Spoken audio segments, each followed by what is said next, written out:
Hello बच्चों। आज मैं आप लोगों को क्लास 8th का जो आपका मैथ्स है उसका चैप्टर नंबर 6 जो है स्क्वायर्स एंड स्क्वायर रूट, तो वो वाला चैप्टर कराने वाली हूँ। इसमें आज हम एक्सरसाइज 6.3 करेंगे। हमने इसकी एक्सरसाइज 6.1 और 6.2 दोनों ही एक्सरसाइज कर रखे हैं और वो चैनल पे अपलोड हैं। साथ के साथ एनसीईआरटी के हमने और भी चैप्टर्स कर रखे हैं, तो एक सेपरेट प्लेलिस्ट बना रखी है क्लास 8th के लिए, तो आप वहाँ से उन चैप्टर्स को भी कवर कर सकते हैं। ठीक है, तो जो ये 6.3 एक्सरसाइज है इसको हमने स्टार्ट तो कर दिया था, क्वेश्चन 1 to 5 भी हमने इसके कर लिए। आज हमारे को क्वेश्चन नंबर 6 से करना है, तो चलिए देखते हैं क्वेश्चन नंबर 6 यहाँ पर। तो इसमें आपसे कह रहे हैं for each of the following numbers find the smallest whole number by which it should be divided so as to get a perfect square. Also find the square root of the square number so obtained.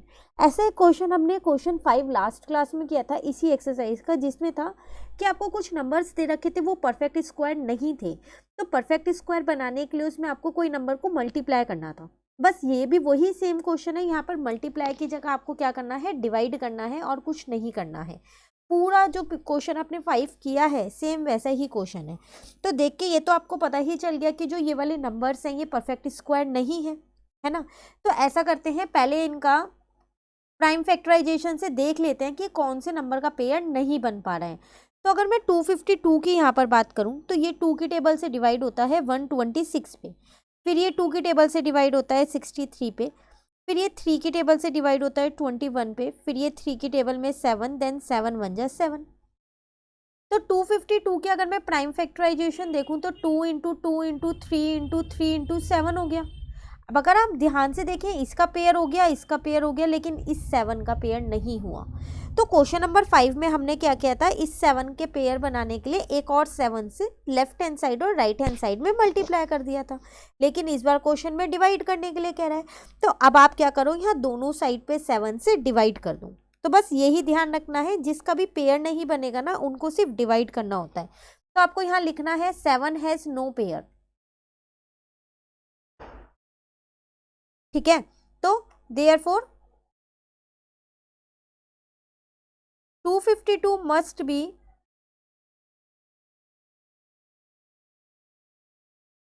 Divided by 7 to make it perfect square.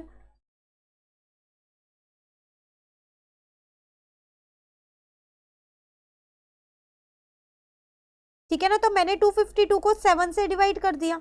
तो फिर मैंने यहाँ पर क्या किया, जब मैंने left side पे 7 से डिवाइड किया है तो मैं राइट साइड पे भी 7 से डिवाइड करूंगी। ये कट होके 1 बन गया, और जब आप इसको डिवाइड करोगे तो 36 आ जाएगा, और इनकी पेयरिंग हो जाएगी 2 इंटू 3, तो रूट 36 इज इक्वल्स टू 6 आ गया। साथ साथ आपको स्क्वायर रूट भी निकालना था, वो भी निकल गया हमारा। क्लियर है, ये था फर्स्ट पार्ट। तो अब आपको पता चल गया ना, सेम वही क्वेश्चन है, क्वेश्चन 5 वाला ही, बस आपको यहाँ पर मल्टीप्लाई की जगह डिवाइड करना है और कुछ नहीं करना है। ठीक है, चलिए इसका एक और पार्ट कर लेते हैं। बाकी के रिमेनिंग पार्ट्स आप ट्राई करके देखिएगा, किसी भी पार्ट में अगर आपको दिक्कत लगती है तो आप कमेंट करके पूछ लीजिएगा, फिर मैं आपको वो नेक्स्ट क्लास में एक्सप्लेन कर दूंगी पार्ट। ठीक है, तो 2 6 4 5 है। देखा जाए ये 2 की टेबल में तो नहीं आता है, 5 की टेबल में आता है सीधा, ये 5 to 9 पे। अब 5 to 9 जो है ना वो 23 का परफेक्ट स्क्वायर होता है, तो 23 की टेबल में ही आता है वो। तो अगर मैं 2 6 4 5 के प्राइम फैक्टराइजेशन देखूं तो वो 5 इंटू में 23 इंटू में 23 है। इनकी पेयरिंग हो गई, बट 5 का पेयर ही नहीं है, तो लिख देते हैं 5 हैज नो पेयर। ठीक है ना, तो इसका मतलब अब आपको क्या करना पड़ेगा, 2 6 4 5 को किससे डिवाइड करना पड़ेगा, 5 से, ताकि वो परफेक्ट स्क्वायर बन जाए। वही चीज यहाँ लिख दो, must be divided by 5 to make it perfect square.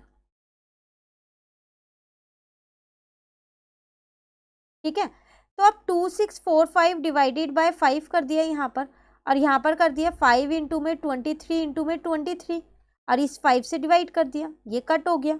जब आपने इसको इससे डिवाइड किया ना तो आपका आंसर आया 5 to 9, और इन दोनों का तो एक ही पेयर आएगा ना, तो 23। अभी तो हमने ऊपर जाना था कि 23 जो है वो 5 to 9 का स्क्वायर रूट होता है, तो वही हमने यहाँ आंसर में लिख दिया। क्लियर है, चलिए रिमेनिंग पार्ट्स आप ट्राई कीजिएगा, कहीं भी डाउट हो तो पूछ लीजिएगा। नेक्स्ट आते हैं क्वेश्चन नंबर 7 पे। यहाँ आपसे क्या कह रहा है, the student of class 8 of a school donate ₹2401 in all for Prime Minister National Relief Fund. Each student donated as many rupee as the number of student in a class. Find the number of student in a class. कह रहे 8th class के कुछ बच्चे हैं, उन्होंने donation दी है 2401 की, ये आपकी टोटल डोनेशन है। अब वो कह रहा है डोनेट किया कैसे है, हर बच्चे ने उतने पैसे दिए हैं जितने उसकी क्लास में बच्चे हैं। मान लो अगर एक क्लास में 50 बच्चे हैं तो हर बच्चे ने 50-50 रुपये दिए। ये सिर्फ मैं आपको एक एग्जाम्पल देके समझा रही हूँ, आपको यही बताना है कि ये बताओ कि कितने स्टूडेंट्स हैं। तो देखो अगर हम यहाँ पर देखें तो डोनेटेड मनी मेरे पास कितनी है, यहाँ पर वो है मेरे पास 2401। तो हम लेट कर लेते हैं, लेट नंबर ऑफ स्टूडेंट्स, वो मेरे पास कितने हो जाएंगे, x हो जाएंगे। तो फिर डोनेटेड मनी कितनी हो जाएगी, x बच्चे हैं और उन्होंने x ही पैसे दिए हैं, तो कह सकती हूँ डोनेटेड मनी ये हो जाएगी। ये भी डोनेटेड मनी है, ये भी डोनेटेड मनी है, तो क्वेश्चन के अकॉर्डिंग तो फिर ये दोनों इक्वल होंगी ना। तो x square is equal to में 2401। जैसे ही यहाँ से स्क्वायर हटता है ना तो वो सामने वाले नंबर पे रूट लग जाता है, इस चीज़ का आपको ध्यान रखना है, ठीक है। अब आपको क्या करना है, यहाँ पर 2401 के प्राइम फैक्टराइजेशन करने हैं। तो अगर हम यहाँ देखें तो ये 7 की टेबल में आता है 343 पे, फिर ये 7 की टेबल में आता है 49 पे, फिर 7 की टेबल में आता है देन 7 बन जा। तो x क्या आ जाएगा, इसको रूट में लिख दिया मैंने, 7 इंटू 7 इंटू 7 इंटू 7, पेयरिंग कर देते हैं अब यहाँ। तो x आ जाएगा यहाँ पर 7 इंटू 7, एक्स की वैल्यू कितनी आ गई 49। तो इसका मतलब उस क्लास में कितने बच्चे थे 49, और हर बच्चे ने कितने पैसे डोनेट किए 49 ही किए। तो नंबर ऑफ स्टूडेंट्स हमारे पास कितने आ गए यहाँ पर, वो आ गए हमारे पास 49। क्लियर है क्वेश्चन नंबर 7। चलिए आते हैं क्वेश्चन नंबर 8 पे। यहाँ आपसे क्या कह रहा है, 2025 plants are to be planted in a garden in such a way that each row contain as many plant as the number of rows. Find the number of rows and the number of plant in each rows. कह रहे कि 2025 आपके पास total plants हैं आप garden में, आपने इनको इस तरीके से प्लांट किया है कि जितनी रो है ना उसमें उतने ही प्लांट लगाए हैं। रो नॉर्मली आप समझते हो ना ये होती है, मान लो अगर 3 रो हैं तो एक रो में आपने 3 ही प्लांट लगाए हैं, और अगर 4 रो होंगी तो 4 प्लांट लगाए हैं। अब आपको नंबर ऑफ रो भी बतानी है और नंबर ऑफ प्लांट भी बताने हैं, तो दोनों इक्वल ही तो होंगे, तो वही लेट कर लेते हैं यहाँ, let number of rows of planted plants, उसको मैंने x मान लिया, तो number of plant in each row वो भी x ही होगा, ठीक है। तो each row contains number of plants, तो वो भी मेरे पास कितने होंगे x होंगे, क्योंकि दोनों इक्वल थे। अब क्वेश्चन के अकॉर्डिंग x इंटू एक्स हो जाएगा, वो किसके बराबर हो जाएगा 2025 के। जैसे ही यहाँ से स्क्वायर हटेगा यहाँ पर रूट लग जाएगा। अब मैं क्या करती हूँ, यहाँ 2025 के यहाँ प्राइम फैक्टराइजेशन निकाल के इसके फैक्टर्स यहाँ लिख देती हूँ। देख के पता चल रहा है ये 5 से जाएगा, पर ये 3 से भी जा रहा है, तो पहले हम इसको 3 से ही डिवाइड करेंगे। अभी भी ये 3 से जा रहा है 225 पे, फिर ये अभी भी 3 पे जा रहा है आपके पास 75 पे, अभी भी ये 3 से जा रहा है 25 पे, अब नहीं जा रहा 5 की टेबल से जा रहा है, देन 5 1 जा 5 हो गया, ठीक है ना।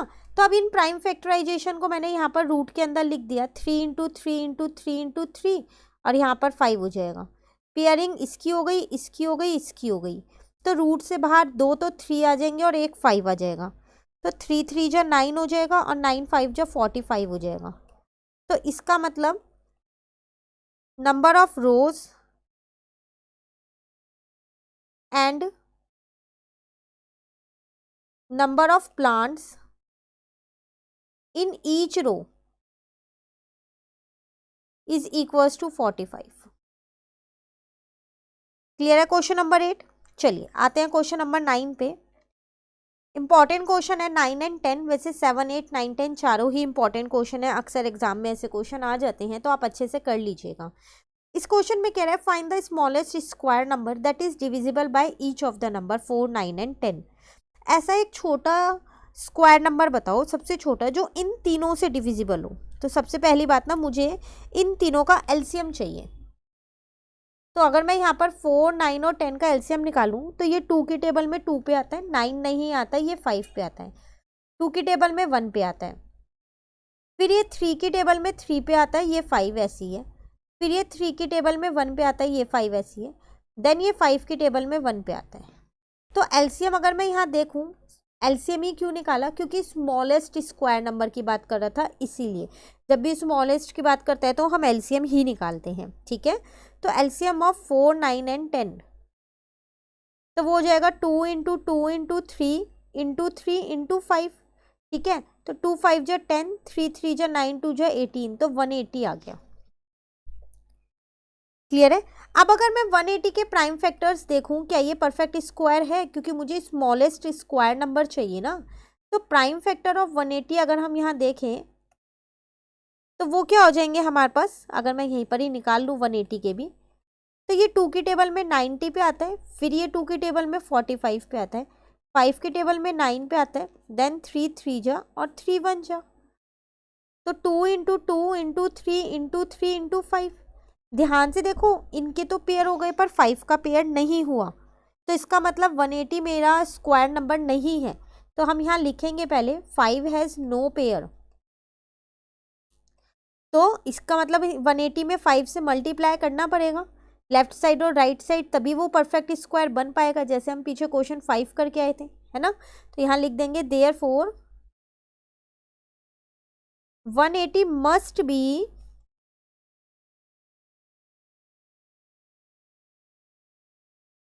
multiplied by 5 to make it perfect square, ठीक है। तो रिक्वायर्ड स्मॉलेस्ट नंबर कैसे निकलेगा, रिक्वायर्ड स्मॉलेस्ट स्क्वायर नंबर वो कैसे निकलेगा, 180 इंटू में 5 कर दो तो आपका आंसर 900 आ जाएगा। इसका मतलब सबसे छोटा परफेक्ट स्क्वायर नंबर 900 है, जो इन तीनों की टेबल से डिविजिबल होता है। क्लियर है। चलिए आते हैं क्वेश्चन नंबर 10 पे। यहाँ आपसे क्या कह रहा है, find the smallest square number that is divisible by each of the number 8, 15 and 20। Again बिल्कुल सेम क्वेश्चन है 9th वाला, बस डिजिट्स चेंज हो गई। तब ये क्वेश्चन आप ट्राई करोगे, मैं सिर्फ आपको स्टेप्स बताऊंगी। पहले आपको इन तीनों का एलसीएम निकालना है, देन आपको देखना है कि किसका पेयर है या नहीं है, ठीक है। ये पेयर कैसे चेक करोगे, प्राइम फैक्टर्स निकालोगे आप उस एलसीएम वाले के, प्राइम फैक्टर ऑफ एलसीएम आपको निकालना पड़ेगा। उसके बाद जिसका पेयर नहीं होगा उससे उस नंबर को मल्टीप्लाई कर देना है, सिंपल है, आपका आंसर आ जाएगा। तो अब जल्दी से मुझे ट्राई करके ये क्वेश्चन दिखाओ और कमेंट करके फटाफट से इसका आंसर बताओ कि स्मॉलेस्ट स्क्वायर नंबर आप लोगों का क्या आया। कहीं भी डाउट है तो भी ज़रूर पूछ लीजिएगा, ठीक है। इसी के साथ हमारी ये एक्सरसाइज 6.3 आज कंप्लीट होती है। नेक्स्ट क्लास में हम अपनी नेक्स्ट एक्सरसाइज शुरू करेंगे 6.4, वो इस चैप्टर की शायद लास्ट एक्सरसाइज है, देन हमारा ये चैप्टर भी कंप्लीट हो जाएगा एनसीईआरटी से। कहीं भी दिक्कत हो पूछ लेना। अगर आपको ये वीडियो अच्छी लगी तो आप इसे लाइक ज़रूर कीजिएगा और मेरे चैनल को सब्सक्राइब कीजिएगा। Thank you.